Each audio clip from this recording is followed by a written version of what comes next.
हर हर महादेव दोस्तों, कैसे हैं आप सब लोग। आई जस्ट होप आप सारे के सारे लोग बहुत ज्यादा अच्छे होंगे एंड मैं भी काफी ज्यादा अच्छी हूँ। एंड आज है हमारा 90 डेज योगा चैलेंज का डे 55। एंड जैसे कि आप जानते हैं कि मैंने सारे के सारे पेट के बल लेट कर करने वाले योगा, बैठ कर करने वाले योगा एंड पीठ के बल करने वाले योगा कंप्लीट कर लिए हैं। तो अगर आपको इनसे रिलेटेड वीडियोस देखनी है तो आप मेरी वीडियोस में जाकर देख सकते हैं। अभी ऊपर ही आपको मिल जाएंगे क्योंकि मेरा चैलेंज ऑन है। तो अभी हम जो आसन कर रहे हैं वो कर रहे हैं खड़े होकर करने वाले आसन।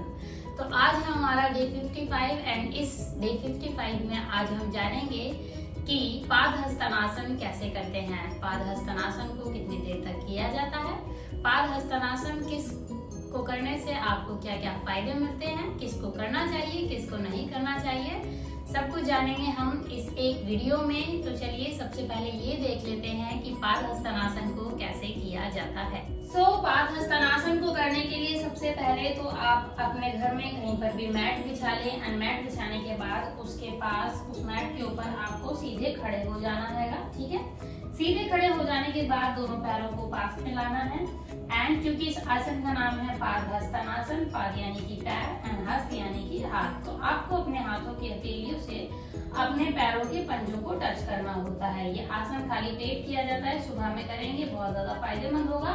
सांस को छोड़ते हुए हमें नीचे जाना है एंड अपने पैरों को टच करना है। ठीक है, तो सबसे पहले हम अपने पैरों को टच करते हैं। इसके लिए हमको क्या करना है, सबसे पहले सांस भरते हुए ऐसे ऊपर अपने हाथों को एकदम सीधा करना है। ठीक है, एंड अब छोड़ते हुए सांस को नीचे जाना है। अपने नोज को अपने घुटनों से टच करने की कोशिश करनी है।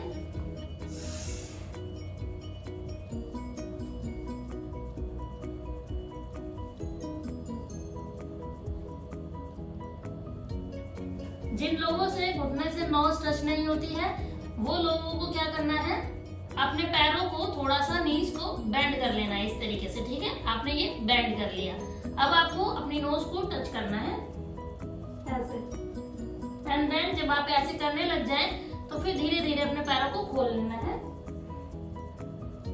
ऐसे। ठीक है,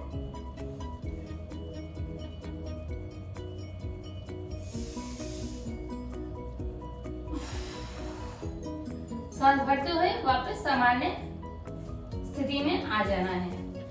ठीक है, तो ये था हमारा पादहस्तानासन।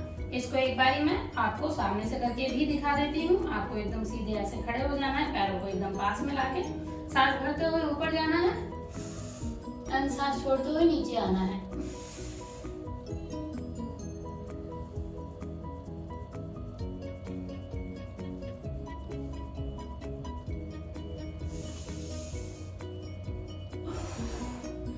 सांस को वापस से बढ़ते हुए ऊपर की ओर आ जाना है एंड देन सामान्य स्थिति में आ जाना है। इसको 102 बार रिपीट कर सकते हैं। ठीक है, एंड चलिए अब हम जान लेते हैं इस आसन के फायदे क्या हैं। जैसे कि आपने देखा कि पादहस्तानासन को कैसे किया जाता है एंड आज आपने देखा होगा कि इसको करते वक्त आपके पैरों पे अच्छा खासा खिंचाव आता है। तो ये आपकी जांघ की जो मांसपेशियां होती हैं उसमें एक अच्छा खासा खिंचाव लाने के लिए काफी ज्यादा फायदेमंद है। आपका अच्छा खासा स्ट्रेचिंग हो जाती है, फ्लेक्सिबिलिटी के लिए काफी ज्यादा अच्छी है, हैमस्ट्रिंग के लिए काफी ज्यादा अच्छी है। इसके अलावा हृदय रोगी जो होते हैं उनकी बीमारियों को काटने के लिए, हृदय रोग से संबंधित कोई भी बीमारी हो उसको दूर रखने के लिए ये आसन काफी ज्यादा फायदेमंद है। ये आसन करेंगे अगर आप हर रोज तो आपकी पेट की चर्बी भी हो जाएगी गायब। बस आपको नियमित रूप से इस आसन को करना है। इसके अलावा ये आपकी पाचन क्रिया को, डाइजेस्टिव सिस्टम को सुधारने में भी काफी ज्यादा फायदेमंद है। तो ये सारे इसके फायदे हैं। इसको कितनी देर तक करना चाहिए चलिए वो देख लेते हैं। यहाँ एक और चीज है, इस आसन को करने से लंबाई भी बढ़ती है।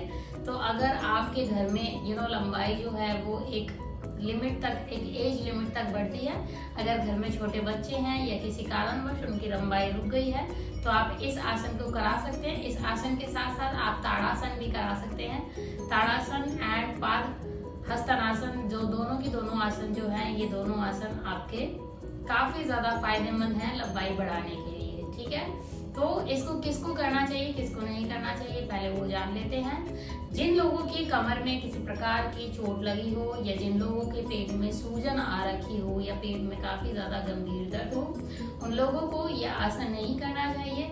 इसके अलावा आसन उतना ही करना चाहिए जितना आपसे हो रहा है, अपनी क्षमता के बाहर नहीं जाना चाहिए। रोज डेली नियमित रूप से करेंगे तो इस आसन को पूरा आप अचीव कर लेंगे। इस आसन को शुरुआती दौर में आप 30 सेकंड तक रख सकते हैं, उसके बाद बढ़ाकर आप इसे 1 से 2 मिनट तक भी रख सकते हैं।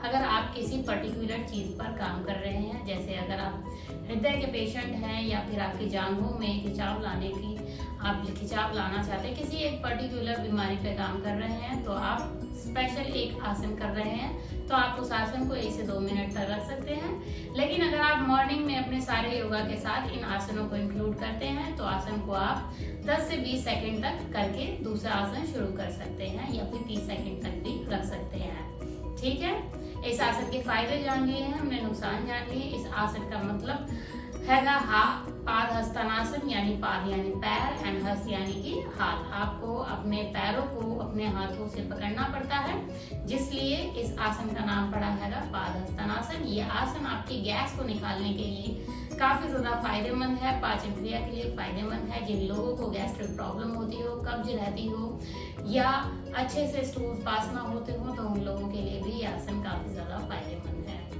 तो जैसे कि हमने इस आसन के सारे फायदे जान लिए हैं, किसको करना चाहिए किसको नहीं वो भी जान लिया है, टाइमिंग जान लिया है, एंड इसीलिए इस आसन को हम कर देते हैं यहीं पर खत्म। Thank you so much guys for watching my video, stay connected. कल हम फिर मिलेंगे नए आसन के साथ, तब तक के लिए take care, have fun, bye bye, and Har Har Mahadev.